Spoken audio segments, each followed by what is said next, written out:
శివోహం భక్తి ఛానల్కి స్వాగతం అండి. అందరికీ నమస్కారం.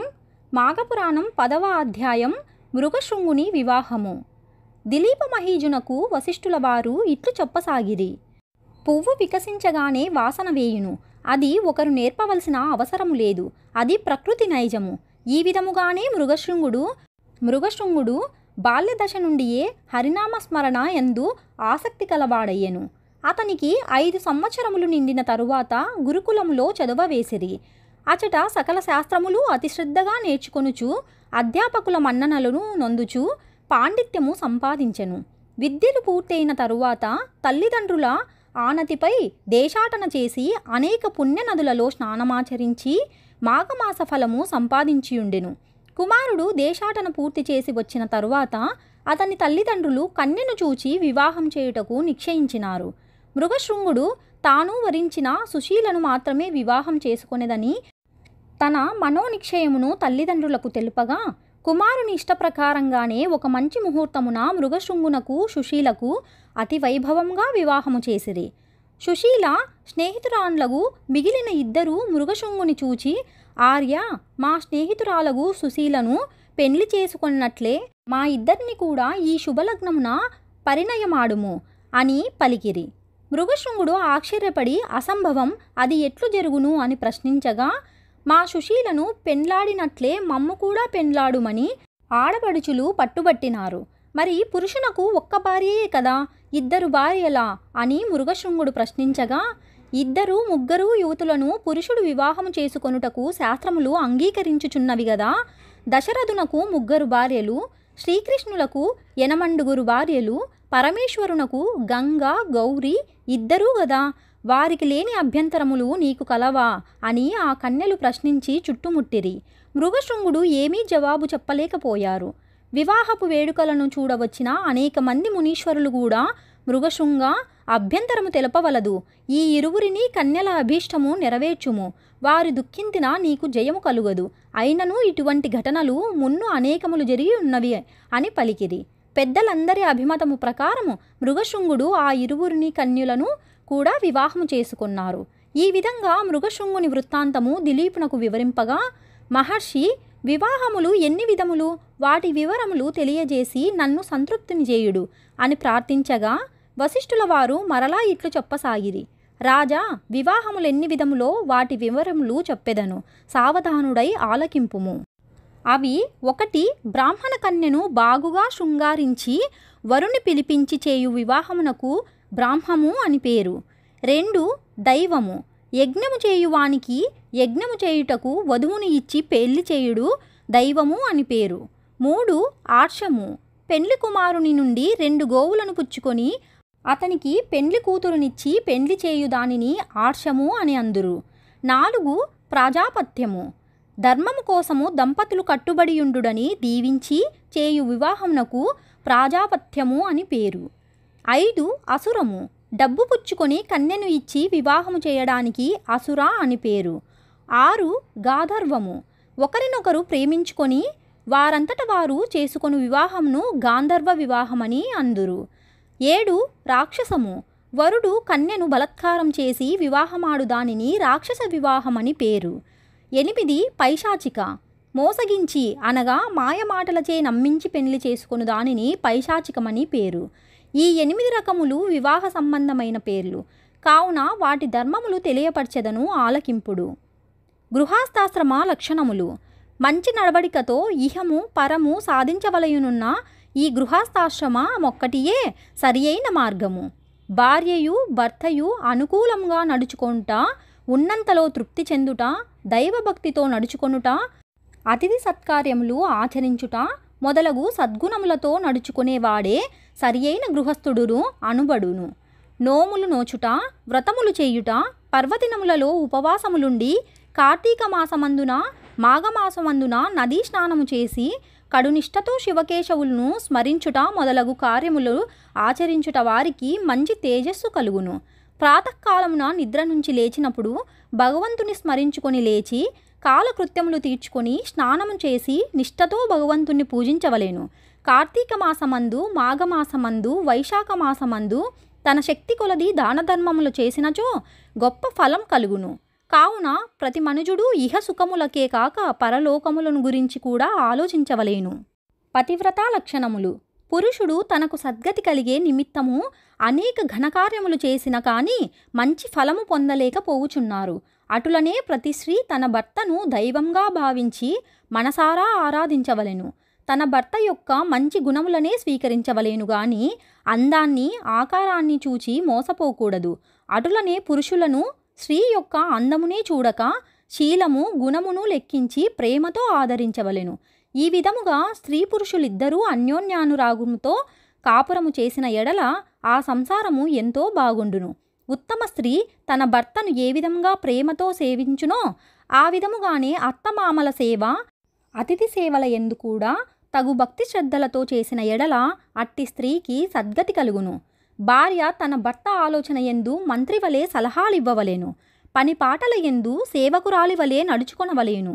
భోజనము వడ్డించినప్పుడు తల్లి తన కుమారునకు ఎంత ఆప్యాయంగా భోజనము పెట్టునో ఆ విధంగా భర్తకు భోజనం వడ్డించవలెను.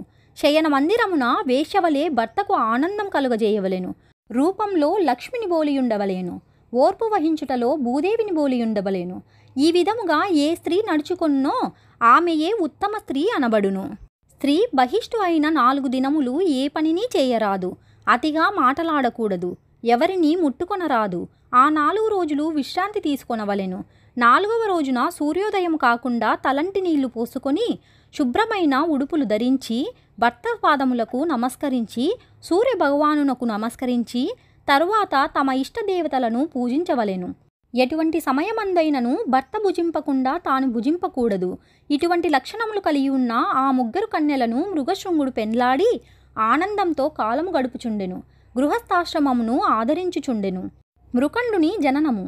ఉత్తమ లక్షణములు గల స్త్రీలను పెండ్లి ఆడితి కదా అని మృగశృంగుడు మిగుల ఆనందించెను. ఆ 3 పడుతులతోనూ సంసారము చేయుచుండెను. అటుల కొంతకాలము జరిగినది.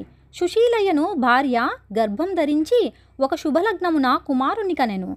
తనకన్నా తన కుమారుడు అన్ని విద్యలయందు గొప్ప ప్రవీణుడు కావాలని ఆశ కలవాడై జాతకర్మలు జరిపించి కుమారునికి మృకండుడని నామకరణం చేశారు.